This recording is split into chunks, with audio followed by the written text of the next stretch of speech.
আসসালামু আলাইকুম। বরাবরের মতো আমি জহির রায়হান। আজকে সমন্বয় ও নিঃসরণ ৮ম শ্রেণীর ৫ম অধ্যায়ের ৩ নম্বর ক্লাস নিয়ে তোমাদের মাঝখানে আবার ফিরে এসেছি। আজ আমরা পড়ব স্নায়ুতন্ত্র নিয়ে। স্নায়ুতন্ত্রের মোট ৩ টা অংশ আছে। স্নায়ুতন্ত্রের ৩ টা অংশ আছে। একটিকে বলা হয় কেন্দ্রীয় স্নায়ুতন্ত্র, আরেকটিকে বলা হয় প্রান্তীয় স্নায়ুতন্ত্র এবং স্বয়ংক্রিয় স্নায়ুতন্ত্র। এখন আমরা এই অধ্যায়ে মূলত কেন্দ্রীয় স্নায়ুতন্ত্র নিয়ে আলোচনা করব।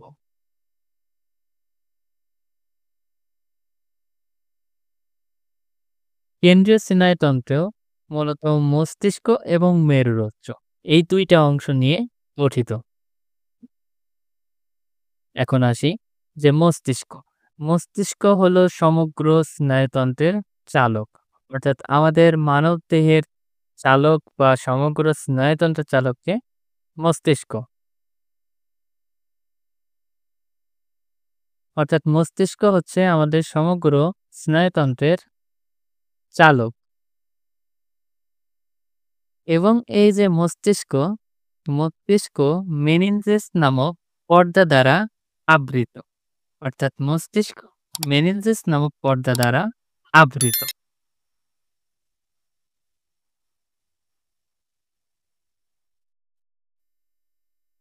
এখন আমরা আসি যে মস্তিষ্কের বিভিন্ন পার্ট নিয়ে। অর্থাৎ যে মস্তিষ্ক এইটা মূলত ৩ টা পার্টে বিভক্ত। অর্থাৎ মস্তিষ্কের যে উপরের অংশটা আছে সেটাকে বলা হয় গুরু মস্তিষ্ক এবং এটাকে আবার বলা হয় অগ্র মস্তিষ্ক।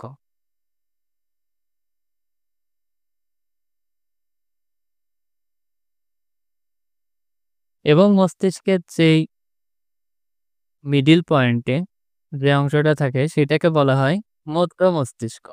এবং মস্তিষ্কের যেই শেষ অংশটা থাকে সেটাকে বলা হয় পশ্চাৎ মস্তিষ্ক বা লঘু মস্তিষ্ক। এখন আসি অগ্র মস্তিষ্কের অংশ নিয়ে। এখানে দেখতে পাচ্ছ যে অগ্র মস্তিষ্ক, অগ্র মানে কি? উপরে। অর্থাৎ মস্তিষ্কের এই যে উপরের যে পার্টটা আছে, যেটাকে আমরা ঘিলু বলে থাকি, এই পার্টটাকে বলা হয় এবং এই অংশটা মিলে বলা হয় অগ্র মস্তিষ্কের অংশ। এবং অগ্র মস্তিষ্কের যেই এই যে ঘিলু টাইপের যে অংশটা দেখছো, অর্থাৎ ঘিলু যে অংশটা আমরা বলি, উপরের যে অংশ, এটাকে বলা হয় সেরিব্রাম। এটাকে বলা হয় সেরিব্রাম।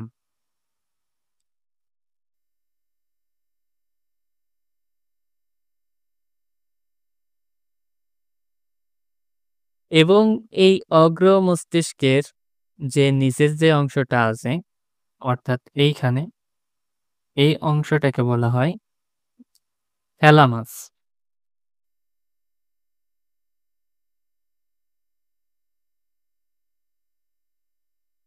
এবং এই থ্যালামাসের সামনে যে অংশটা আছে, এটাকে বলা হয় হাইপোথ্যালামাস।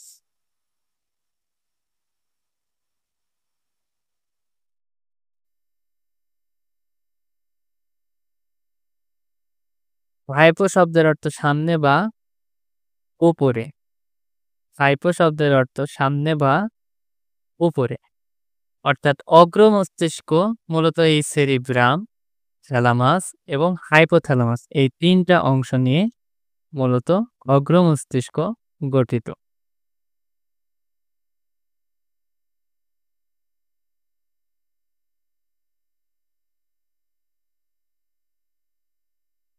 অর্থাৎ অগ্র মস্তিষ্কের পার্ট কয়টা? ৩ টা। একটা সেরিব্রাম, একটা থ্যালামাস এবং আরেকটা হাইপোথ্যালামাস।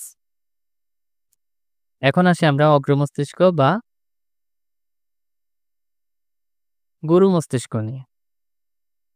যে গুরু মস্তিষ্কের যে উপরের পার্টটা আমরা দেখলাম সেটা কি নামে পরিচিত? সেরিব্রাম নামে পরিচিত। এবং উপরের যেই পার্টটা, অর্থাৎ এই ব্রেইনটাকে যদি আমরা একটু সামনাসামনি দেখতে চাই যে এইটাকে যদি আমরা সেই ঘিলু বলছি বা সেরিব্রাম বলছি, এই সেরিব্রামটা মাঝামাঝি স্নায়ুতন্তু দিয়ে অর্থাৎ মাঝামাঝি স্নায়ুতন্তু দিয়ে ২ টা ভাগে বিভক্ত থাকে। অর্থাৎ মাঝামাঝি এই ২ টা পার্টে বিভক্ত থাকে মস্তিষ্ক এবং এই ২ টা পার্টকে সংযুক্ত করে এই স্নায়ুতন্তু। অর্থাৎ ডান ও বাম খণ্ডে বিভক্ত হয় এবং স্নায়ুতন্তু দ্বারা সংযুক্ত হয়। ডান ও বাম খণ্ড স্নায়ুতন্তু দ্বারা সংযুক্ত হয়। এর উপরিভাগ ধূসর বর্ণের হওয়ায় একে গ্রে ম্যাটার বা ধূসর পদার্থ বলে। অর্থাৎ মস্তিষ্কের যে উপরের পার্টে যে সেরিব্রাম, সেরিব্রামের উপরে ধূসর বর্ণের পদার্থ থাকে। ধূসর বর্ণের এবং যদি আমরা মনে করি সেরিব্রামকে আমরা একটু কাটবো, কেটে যদি আমরা দেখি তাহলে এই সেরিব্রামের ভিতরে অর্থাৎ এই উপরের পার্ট না, অর্থাৎ এই ভিতরের অংশে শ্বেত বর্ণের কিছু স্নায়ুতন্তু থাকে। শ্বেত বর্ণের অর্থাৎ এই ধূসর বর্ণের অংশটাকে অর্থাৎ সেরিব্রামের উপরে যে ধূসর বর্ণের অংশ থাকে সেটাকে বলা হয় গ্রে ম্যাটার এবং শ্বেত বর্ণের যে পদার্থ থাকে সেটাকে বলা হয় হোয়াইট ম্যাটার। অর্থাৎ ঠিক যেমনটা আমরা দেখলাম যে সেরিব্রামের ভিতরে সাদা রঙের স্নায়ুতন্তু থাকে যাকে হোয়াইট ম্যাটার বা শ্বেত পদার্থ বলা হয়। এখন আসি ধূসর বর্ণের কয়েকটি স্তরে বিশেষ আকারে স্নায়ুকোষ দেখা যায় এবং স্নায়ুকোষগুলো গুচ্ছাকারে স্নায়ুকেন্দ্র সৃষ্টি করে। অর্থাৎ এই যে উপরের যে সেরিব্রাম অংশটা, এইখানে এই যে পেঁচানো অংশগুলো দেখছো তোমরা, এক একটা যে পেঁচানো অংশগুলো তোমরা দেখছো, প্রত্যেকটা অংশের বিশেষ ধরনের কিছু নিউরন কোষ থাকে বা স্নায়ু কোষ থাকে। তো এই স্নায়ু কোষগুলো অর্থাৎ এক একটা প্যাচ বা এক একটা এই ঢেউ খেলা অংশ এক একটা স্নায়ু কেন্দ্র হিসেবে পরিচিত। এক একটা স্নায়ু কেন্দ্র হিসেবে পরিচিত। তাহলে আমরা এইখানে যদি আরেকটু দেখি যে এই যে এইটা একটা ঢেউ খেলা অংশ অর্থাৎ এইটা একটা স্নায়ু কেন্দ্র, এইটা একটা ঢেউ খেলা অংশ, এইটাও একটা স্নায়ু কেন্দ্র।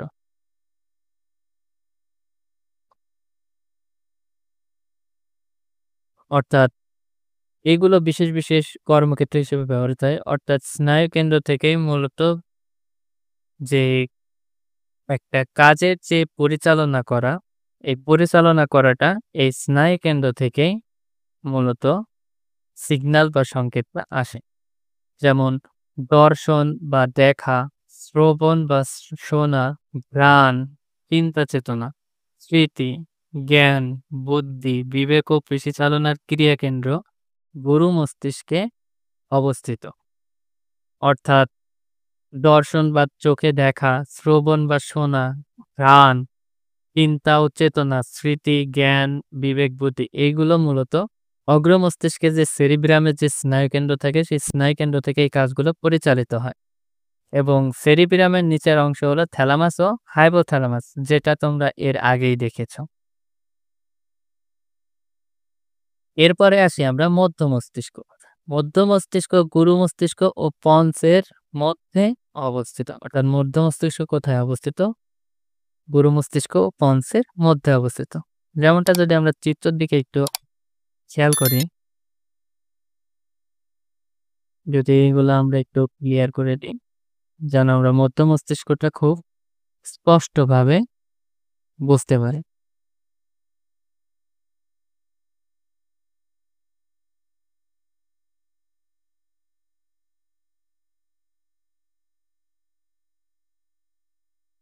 এদিকে আমরা একটু খেয়াল করি।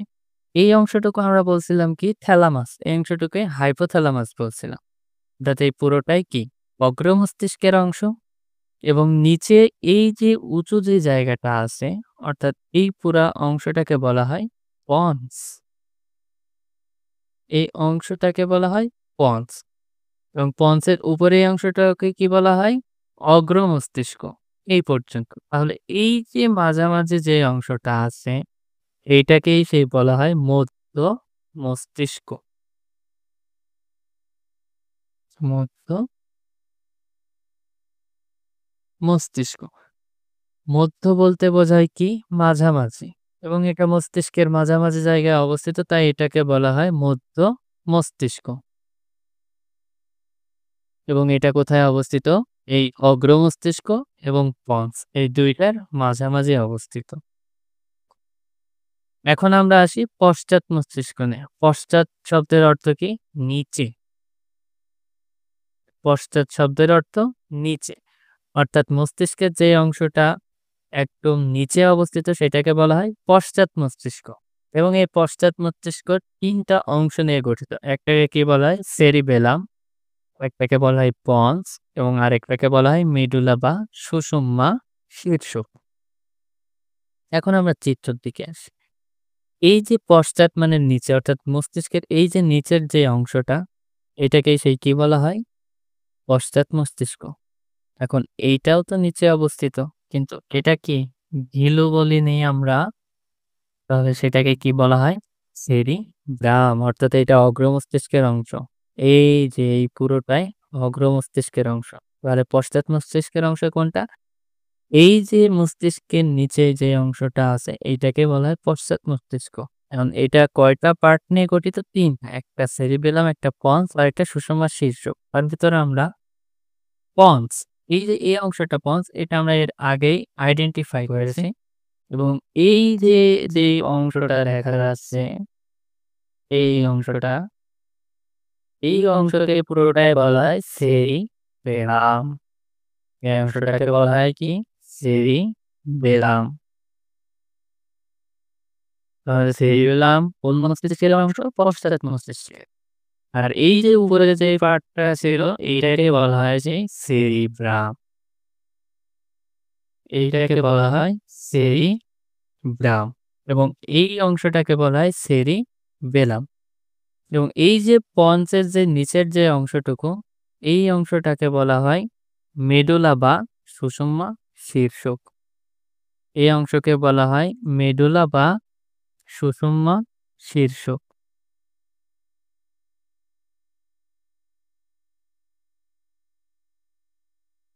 মেডুলা বা সুষুম্না শীর্ষক। তাহলে এই পন্স, মেডুলা এবং সেরিবেলাম এই ৩ টা অংশ নিয়েই গঠিত পশ্চাৎ মস্তিষ্ক। আর একটা জিনিস আমরা এখানে খেয়াল করি যে সেরিবেলামটা যদি আমরা দেখি এই যে মাঝখান থেকে একটা ডিভাইডার আছে না অর্থাৎ একটা ব্রাঞ্চ আছে।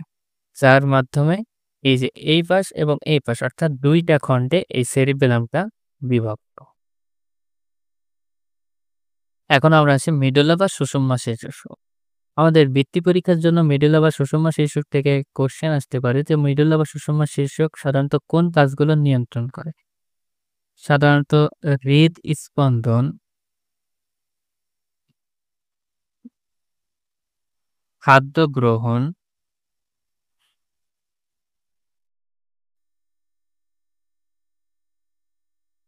এবং শোষণ। এই কাজগুলো নিয়ন্ত্রণ করে মস্তিষ্কের কোন অংশ? মেডুলা। অর্থাৎ মেডুলা এই কাজগুলো নিয়ন্ত্রণ করে। এবার আসি মেরুরজ্জু থেকে। এই যে মেরু শব্দটা এসেছে মূলত মেরুদণ্ড থেকে।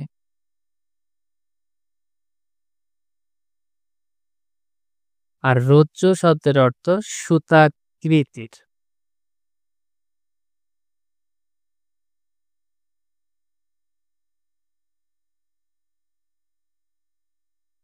সুতাকৃতি। অর্থাৎ মেরুদণ্ডের ভিতরে যে সুতা আকৃতির অংশটাকে সেটাকে বলা হয় মেরুরজ্জু। আমরা যদি আরেকটু সংক্ষেপে একটু বুঝতে চাই, আমরা একটা মানবদেহ আঁকানোর চেষ্টা করি।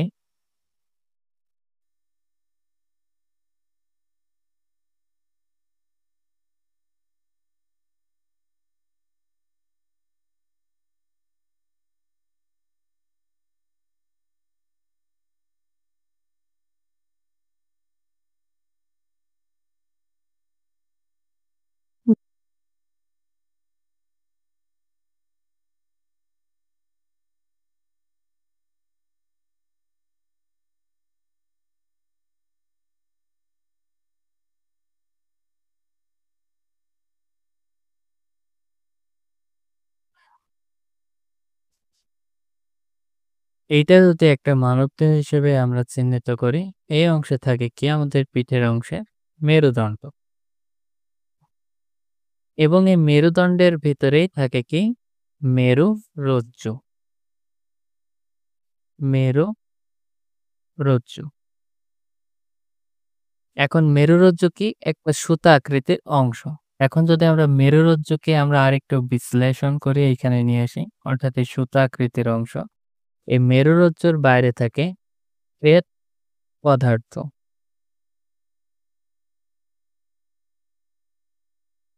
এবং এই মেরুরজ্জুর ভিতরে থাকে ধূসর পদার্থ। এই শ্বেত পদার্থ এই শ্বেত পদার্থের ভিতর দিয়ে সাধারণত আজ্ঞাবাহী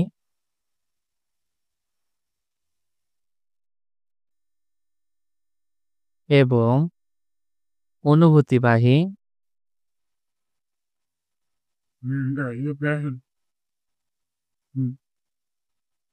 স্নায়ু প্রবেশ করে, অর্থাৎ বা যাতায়াত করে। অর্থাৎ এই যে মেরুরজ্জুর যেই বাইরে শ্বেত পদার্থ থাকে এবং ভিতরে থাকে কি ধূসর পদার্থ। অর্থাৎ এই ধূসর পদার্থ এবং শ্বেত পদার্থ এই ২ টায় যে শ্বেত পদার্থের যে অংশটা আছে মেরুরজ্জুর বাইরে, এই শ্বেত পদার্থের ভিতর দিয়েই মূলত এই আজ্ঞাবাহী এবং অনুভূতিবাহী স্নায়ুগুলো যাতায়াত করে। এবং এই যে মেরুরজ্জুর বাইরে থাকে শ্বেত পদার্থ এবং ভিতরে থাকে কি ধূসর পদার্থ। কিন্তু আমরা মস্তিষ্কের ক্ষেত্রে দেখছিলাম কি মস্তিষ্কের বাইরে থাকে ধূসর পদার্থ, ভিতরে থাকে শ্বেত পদার্থ। অর্থাৎ এই মেরুরজ্জুর গঠনটা কি মস্তিষ্কের উল্টা। মস্তিষ্কের উল্টা। এখন আমরা আসি যে আজ্ঞাবাহী এবং অনুভূতিবাহী স্নায়ুটা কি? কি দেখব? আজ্ঞাবাহী এবং অনুভূতিবাহী স্নায়ু।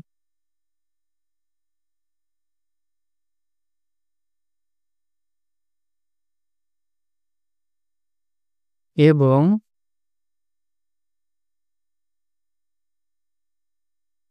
অনুভূতিবাহী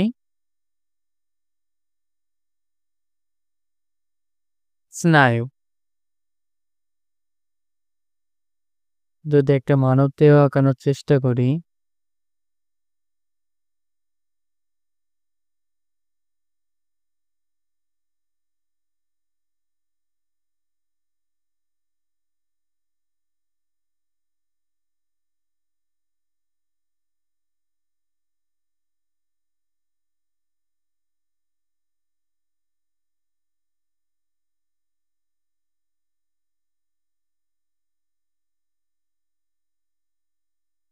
এইটা একটা মানবদেহ। অর্থাৎ যদি এইখানে কেউ আঘাত করে, অর্থাৎ এই জায়গায় যদি কেউ আঘাত করে, এই যে আঘাতের যে এইখানে যে আঘাত করছে, এই আঘাতটা সেই উদ্দীপক এবং এই উদ্দীপকটা যখন মানব শরীরে প্রবেশ করবে, অর্থাৎ এই উদ্দীপকের যে প্রতিক্রিয়া হিসেবে যে সংবাদটা যে স্নায়ুর মাধ্যমে মস্তিষ্কে প্রেরিত হবে, সেই স্নায়ুকে বলা হয় অনুভূতিবাহী স্নায়ু।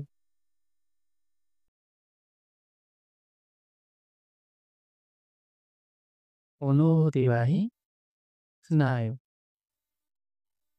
এবং যেই স্নায়ুর সাহায্যে এই যে মস্তিষ্কের যে সংবাদটা গেল এটা বিশ্লেষিত হয়ে যে স্নায়ুর মাধ্যমে আবার মস্তিষ্ক থেকে একটা সংকেত উক্ত অঙ্গে প্রেরিত হবে বা কোনো গ্রাহক অঙ্গে প্রেরিত হবে, যে স্নায়ুর মাধ্যমে সেটাকে বলা হয় আজ্ঞাবাহী স্নায়ু। সেটাকে বলা হয় আজ্ঞাবাহী স্নায়ু। অর্থাৎ যেই স্নায়ুর মাধ্যমে সংবাদ বা তথ্য মস্তিষ্কে পৌঁছায় এবং মস্তিষ্ক থেকে যে স্নায়ুর মাধ্যমে আবার সেই সংবাদটা উক্ত গ্রাহক অঙ্গে বা সাড়া প্রদানকারী অঙ্গে প্রবাহিত হয়, সেই স্নায়ুকে বলা হয় আজ্ঞাবাহী স্নায়ু। সুতরাং আজকের ক্লাসটা এই পর্যন্তই। পরবর্তী ক্লাসের জন্য তোমরা সকলেই প্রপার অফ সায়েন্সের সাথে থেকো এবং আজকের ক্লাসটা মনোযোগ দিয়ে করো। আমরা এর পরবর্তী ক্লাসে প্রতিবর্ত চক্র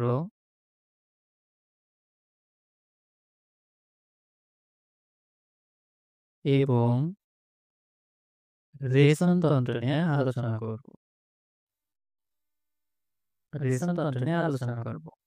সে অবধি সকলে সুস্থ থাকো, ভালো থাকো এবং প্রপার অফ সায়েন্সের সাথে থেকো। ধন্যবাদ সবাইকে।